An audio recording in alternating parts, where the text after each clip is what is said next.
BFM Business, le grand journal de New York, Sabrina Quagliosi. Nous sommes encore ensemble pendant une dizaine de minutes. Notre segment Nouvelles Technologies. On décortique ensemble l'actualité marquante, les grandes tendances dans ce secteur, les pépites du secteur avec Alexandre Mars, notre expert, entrepreneur. On vous connaît bien sur cette antenne. On a décidé de laisser de côté cette semaine les grands noms, Apple, Facebook, pour se concentrer sur les startups, des startups qui marchent, qui cartonnent, dont peut-être on n'entend pas beaucoup parler finalement, même si ça marche bien. Birchbox, alors c'est un spécialiste du coffret de beauté, je crois, un abonnement mensuel. Vous recevez votre petit coffret tous les mois pour un abonnement de $10 et ça cartonne. Ça cartonne. Alors, bonsoir Sabrina, c'est vrai qu'on a l'habitude de parler de ces grandes entreprises qui fonctionnent, qui font... On parle trop. Là, les startups qui seront certainement celles de demain, celles qui vont devenir les prochaines grands succès. Birchbox, c'est une société qui a été créée il n'y a que 2 ans de ça. Ils ont trouvé un modèle qui est un modèle assez... C'est vieux pour une startup, ceci dit. C'est vieux pour une startup, mais c'est normalement une startup, on va dire que c'est 5 ans. 2 ans, on va dire ils sont dans les bonnes années. On va voir si là, ça va être des succès ou si ça va être un échec. Ce qui est intéressant avec Birchbox, c'est qu'ils ont fait ce qu'ils appellent le commerce de découverte. C'est comme ça. Ils ont inventé un terme, une terminologie, qui veut dire que globalement, c'est pas uniquement que sur Internet. Évidemment, vous allez pouvoir vous abonner sur Internet. Tout le monde va pouvoir s'abonner. Mais vous allez recevoir un petit coffret chez vous, tous les mois. Ça va coûter $10. Au début, ils ont commencé pour les femmes. Ils se sont dit, on va vous faire tester, vous les femmes, 5 produits qui vont être des samples, donc des échantillons de produits qui nous considérons comme des produits que vous allez aimer. Et ça a cartonné. Parce que les gens, en fait, ils disent que c'est que $10. Les marques se sont ruées dessus. Parce qu'ils disent que c'est une manière extraordinaire de pouvoir arriver directement dans le foyer des gens. Ils ont monté une gamme de e-commerce, parce que vous pouvez après acheter directement sur le site ces informations-là. Et ils ont eu 5 000 abonnés, 10 000, 20 000. Aujourd'hui, ils ont 400 000 abonnés. Ça qui paye tous les mois $10. Vous faites les calculs, ça fait 50 millions $, alors que ça fait que 2 ans d'activité. On n'est pas en train de dire que ça fait 20 ans d'activité. Et donc, ils se sont dit, c'est bien pour les femmes, mais faisons ça aussi pour les hommes. Oui, il n'y a pas de raison. Alors oui, il n'y a pas de raison, sauf que, c'est ce que je leur ai dit, $20 pour les hommes. Pourquoi 2 fois plus cher? Voilà, c'est étonnant. En tout cas, ils l'ont fait à $20 pour les hommes. Et on se rend compte que la difficulté que vous avez dans ce modèle-là, c'est un modèle qui est extraordinaire. Vous avez une marque maintenant qui est cette marque Birchbox aux États-Unis. Ils ont été très bien financés puisqu'ils ont levé à peu près $12 millions très rapidement en 2 ans. Ils ont commencé à faire la même chose dans les autres pays. Et au lieu de le faire par eux-mêmes, ils ont racheté différentes entreprises. Ils ont racheté une entreprise en Angleterre, une entreprise en Allemagne et une entreprise française, Jollybox, qui a été rachetée il n'y a pas longtemps, qui avait le même modèle, même esprit, même philosophie, qui a été rachetée juste par là. Donc, le problématique à cette marque-là, potentiellement, c'est que c'est une marque, et donc il n'y a pas vraiment de levée de concurrence. Donc vous allez voir potentiellement, vous demain, qui allez pouvoir monter exactement la même chose. D'ailleurs, on s'en aperçoit quand même qu'il y en a de plus en plus aujourd'hui. Et dans tous les secteurs. Il n'y a pas que de la beauté, il y en a pour les enfants, pour les chats, les chiens.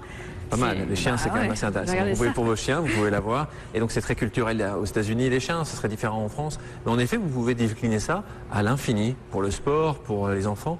Mais on est sur un produit assez évident où vous avez les marques qui se concentrent, qui veulent absolument vous toucher et vous toucher chez vous.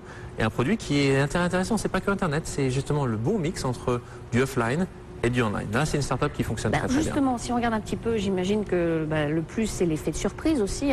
Génial, je ne connaissais pas ce produit. Mais est-ce qu'il n'y a peut-être pas un effet de lassitude au bout d'un certain temps? Il peut avoir un effet de lassitude, en effet. Ou peut-être vous n'allez pas... Et on n'a pas encore... Les chiffres sont trop récents pour savoir si les gens se désabonnent au bout d'1 an, 2 ans ou 3 ans. Ça va être la capacité de l'équipe d'avoir toujours en avant-première les nouvelles tendances. Et les gens, les femmes, les hommes sont toujours un peu, ont toujours envie d'être un petit peu... Et puis, il faut bien comprendre qu'en plus d'avoir accès à cette tendance, ils vont aussi avoir des meilleurs prix, ils vont aussi avoir des discounts sur ces effets. Donc, c'est pas uniquement envoyer un produit, c'est qu'ils sont en train de décliner, en fait, et d'aller beaucoup plus, d'aller en plus grande profondeur pour répondre exactement à vos besoins. Et vos besoins aussi, c'est de payer moins cher les produits que vous aimez. Donc, peut-être, il faut bien comprendre qu'il n'y a que 400 000 abonnés aujourd'hui. $10, c'est un chiffre très faible par rapport au vrai prix des produits. Mais ces produits sont très fortement, on va dire, payés par les marques qui veulent que vous testiez leurs produits. Donc c'est un petit peu comme les opérateurs mobiles qui, quand vous achetez un téléphone, il ne vaut pas $200 votre téléphone, il vaut 600, $700. Mais les opérateurs paye une partie de ce téléphone pour que vous consommiez encore plus. Mais là, c'est un peu le même modèle qui a été adapté à des produits de grande consommation. Alors, je disais en préparant cette interview, un commentaire d'un journaliste américain, justement, qui parlait un petit peu de cette flambée un petit peu des envois de boîtes par courrier, par abonnement, et qui lui disait que ça lui rappelait un petit peu le mouvement des coupons en 2009. Est-ce que vous partagez ce sentiment-là En fait, je pense que les coupons, c'est un business qui existe depuis des dizaines d'années. Il faut juste arriver à un modèle où vous pouvez être directement en magasin, avoir le pouvoir en fait être payé contre le coupon, avoir la réduction sur le coupon. Donc en effet, c'est assez complémentaire, mais je vois pas un parallèle très fort entre 2009 et 2012. C'est par rapport à la durée. Est-ce que ça va au bout de un certain moment, dans un an ou deux? S'il y avait déjà comme Facebook 1 milliard de personnes, on pourrait dire que le marché est déjà plein. Aujourd'hui, 400 000 personnes. Quand je vais vous dire, ça vous coûte que 10 euros, que 10 $ par mois. Vous allez avoir les 5 produits les plus tendances du marché, qui vont être quasiment gratuits en fait. Vous allez payer la boîte physiquement. Et en plus, si vous aimez ça, vous allez avoir des prix que nulle part ailleurs vous allez avoir. C'est tout bénef. Il y a peu de chances que ça écroule. Le problématique qu'ils ont, c'est en revanche qu'il n'y a pas vraiment de...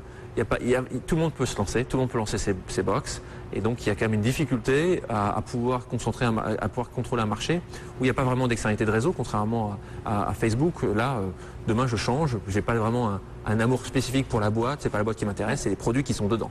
Intéressant à voir, c'est une tendance de fond qui est assez, moi qui m'amuse beaucoup parce qu'en fait c'est pas purement Internet.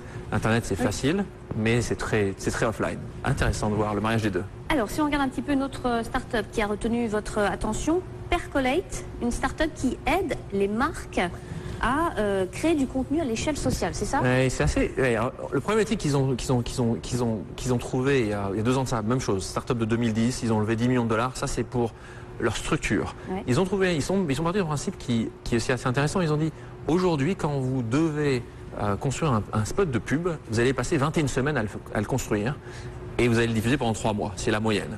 Ils se sont dit aujourd'hui sur Twitter, c'est 21 minutes. Donc, comment je vais faire pour aider une marque, comme aujourd'hui une agence aide les marques pour construire le spot de pub, quand eux, aujourd'hui, les réseaux sociaux sont c'est un paradigme totalement différent. Et donc, ils sont concentrés en se disant, vous avez de plus en plus de réseaux sociaux, Facebook, Twitter, Tumblr, Pinterest, ouais. C'est une donnée. Et moi, en tant que marque, si je dois communiquer sur tous ces réseaux-là, ce serait bien que je sois aidé. Et aujourd'hui, personne n'a aidé ces gens-là. Et les gens ont aidé à avoir l'information sur ce que vous pouvez dire sur votre marque, mais après quand vous devez donner du contenu, quand vous devez expliquer des choses, vous n'êtes pas aidé. Donc ce que fait Percolate et quelques autres startups sur ce marché-là, ils sont en train d'essayer de récupérer un maximum d'informations sur le web, sur votre marque, ce que pensent les gens, ce que disent les gens, ouais. Ce que les gens veulent entendre de vous, et vous aider à basiquement écrire donner du contenu sur YouTube, envoyer vos contenus sur Facebook ou sur Twitter. Donc ils vont vraiment être une sorte d'aide à vos community managers pour qu'ils puissent mieux communiquer et mieux comprendre ce que les gens aujourd'hui attendent. Donc c'est assez intéressant parce qu'on avait vu il y a 1 an, 2 ans de ça, quelque chose qu'on appelait la curation.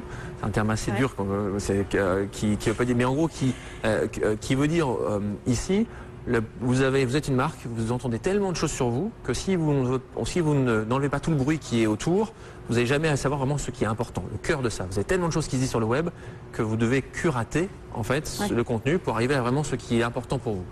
Mais on est sur le même principe, qui est un principe un peu inverse, qui est voilà, oui, vous allez devoir communiquer le bon contenu. Donc là, c'est beaucoup plus. Vous avez du contenu. Quel contenu vous devez communiquer à vos clients, à vos consommateurs potentiels. Là aussi, c'est une tendance de fond, qui est une tendance qu'on va voir de plus en plus. Ouais, ça marche parce que je crois qu'ils ont plus de 30 des 500 grosses sociétés américaines. Ça marche très bien. C'est 10 000 par mois, c'est ça? Et ça marche très bien, ça avance. Mais là encore une fois, la différence avec l'autre, c'est une technologie. Vous avez des technologies ouais. Quand même, mais vous avez là on a cité Percolate, il y en a quelques-unes autres qui fonctionnent aujourd'hui ici. C'est souvent vous allez en avoir qui seront en France, mais c'est souvent là on est sur des problématiques qui sont essentiellement qui sont des problématiques globales. Donc vous allez plutôt avoir des technologies qui sont à un niveau plutôt américaines et qui vont essayer de se développer à travers le monde, soit la plupart du temps en se développant, en développant des services directement dans les pays. Alors on va continuer avec l'un de vos papiers publié cette semaine dans l'Adweek. Big Brother, Azure, BFF, Your BFF, oubliez le combat vie privée, publicité ciblée, les critiques sur les applications qui utilisent la géolocalisation. On n'est pas dans le domaine de l'intrusion ou de l'espionnage. Big Brother est aujourd'hui votre meilleur ami pour toujours. Expliquez-nous. Ouais. Alors c'est vrai qu'aux États-Unis, donc j'ai la chance de pouvoir écrire ce papier pour Adweek, et ce que m'a demandé Adweek là-dessus, c'était la location dont on parle beaucoup, et Big Brother. C'est vrai que la plupart du temps, quand je parle avec vous, Sabrina, on va dire, ou en tout cas avec votre communauté de journalistes, la plupart du temps, c'est compliqué, le mobile, le Big Brother, voilà. on me suit. La réponse, c'est que vous avez. La réponse, c'est que vous avez raison. Si Emmanuel est... il me l'aurait dit, voilà, évidemment, pas vous, mais plutôt Emmanuel. Il se passe que c'est vrai que c'est quelque chose qui est la réalité. Maintenant, c'est grâce à ça que vous allez avoir un meilleur service, des meilleures offres. Vous allez pouvoir savoir ce qui se passe autour de vous. Vous allez voir où sont vos amis. Donc, la problématique, c'est aux États-Unis, ils utilisent le terme BFF, comme vous utilisez, qui est un terme qui est votre meilleur ami. C'est en gros votre ami d'enfance pour toujours. C'est l'ami qui est vraiment l'ami de l'ami. Et donc, aujourd'hui, Big Brother, c'est devenu ça aujourd'hui ici. Pour la plupart des gens, alors c'est vrai que si on commence à réfléchir que toutes vos données sont dehors, que quelqu'un peut avoir accès à tout, ça fait peur. Il se fait qu'aujourd'hui, c'est grâce à ça que vous allez avoir ce que vous voulez, au moment où vous le pensez, à un meilleur prix. Donc on peut imaginer que c'est très ennuyeux, on peut encore en parler longtemps, mais en tout cas aujourd'hui, c'est un fait, c'est une donnée, et la plupart des gens l'acceptent très bien, et il y aura toujours, une fois de temps en temps, des données qui vont être perdues dans la nature, quelqu'un qui va avoir accès à vos données, et l'arrivée c'est toujours qu'un jour quelqu'un arrive à voir ce qui se passe vraiment dans votre Facebook, où là évidemment, il y a à peu près tout et n'importe quoi. Mais si on met ça de côté, c'est bien pour le consommateur, en tout cas la marque voit ça comme quelque chose de positif, et le consommateur voit ça comme quelque chose qui lui va très bien. Également. Allez, on termine très rapidement, il reste peu de temps, par le succès mondial du Gangnam Style, vidéo du désormais célèbre chanteur sud-coréen, vous l'avez vu, je suis sûre. Vous voulez danser? 1 milliard. C'était ma ça question, est-ce que vous avez essayé la chorégraphie? Je suis sûre que oui. Je vous imagine bien. Bon, 1 milliard de vidéos, c'est un record sur YouTube. Comment on explique ce succès? Le record encore plus, c'est que ça a été la première fois que ça a été diffusé sur YouTube, c'était en juillet. Donc c'est surtout de le voir en 6 mois 1 milliard. Là, on rentre sur des effets qu'on ne comprend plus. Mieux que Justin Bieber, mieux que... Alors, Justin Bieber en a plus aujourd'hui sur l'ensemble de sa carrière parce qu'il en a 3 milliards. Mais une vidéo, 1 milliard... Pour quelqu'un d'inconnu. Quelqu'un qui était totalement inconnu, à part dans sa ville et dans son pays, il y a 6 mois de ça. C'est l'intérêt d'Internet, encore une fois. Vous pouvez créer quelque chose, un effet de mode en 6 mois, et c'est quelque chose que vous demandez à n'importe qui aujourd'hui, dans la majorité des pays du monde, ils vont vous dire oui, je connais. La plupart du temps, pourquoi? Parce qu'ils sont allés voir tout de suite. Qu'est-ce que vous avez fait quand vous avez entendu de Spy? La première chose que vous avez fait, vous êtes allé sur YouTube, vous avez vu la vidéo, et vous avez dit ah voilà. Et c'est ce qui se fait passer pour la plupart des gens dans le monde. C'est pour ça que ça fait 1 milliard. Et aujourd'hui, il y a au moins 1 milliard de gens qui connaissent ce qui est Spy. Donc on va voir ce qui va faire la prochaine chanson. Ça, c'est